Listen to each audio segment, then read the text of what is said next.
नमस्कार जूले। ये आज मेरा चौथा दिन शुरू हो रहा है अनशन का और खुले आसमान में तापमान यहाँ पर -16 के करीब था। आप देख रहे हैं ये जो गिलास पानी से भरा था ये पूरा जम गया है और इस गिलास में तो एक विज्ञान का अनुसंधान हो गया है। ये भरा हुआ था कल रात को, अब ये उठकर ऊपर हो गया है, यानी कि जमने पर पानी का परिमाण वॉल्यूम बढ़ जाता है। इससे दिखता है टेबल पर जो पानी गिरा वो सब जम के ऐसा हो गया है।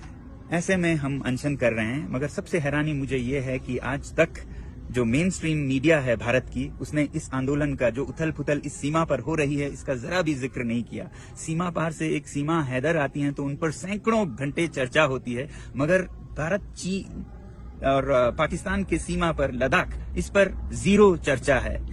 आपको पता है, मेरे ख्याल से तो आज भारत के इस सीमा पर हमारे सैनिक सबसे कमजोर स्थिति में हैं, क्योंकि यहाँ पर सबसे बड़े लड़ाकू माने जाते हैं लद्दाख स्काउट्स, सिख रेजिमेंट्स और गुरखा रेजिमेंट्स। आज लद्दाख के सैनिकों का मनोबल टूटा है, ठेस पहुंचा है, क्योंकि लद्दाख को न लोकतंत्र दिया गया है न संरक्षण।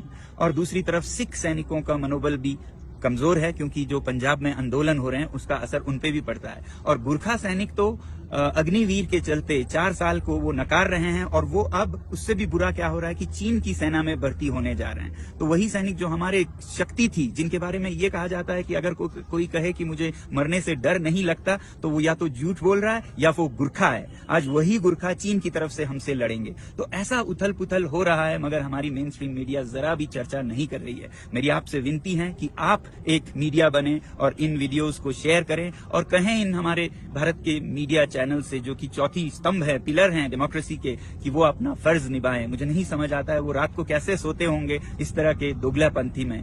मुझे उम्मीद है कि आप सब लद्दाख का समर्थन करेंगे, भारत की सीमा की सुरक्षा का समर्थन करेंगे, क्योंकि लद्दाख के संरक्षण में ही भारत की सुरक्षा है। धन्यवाद।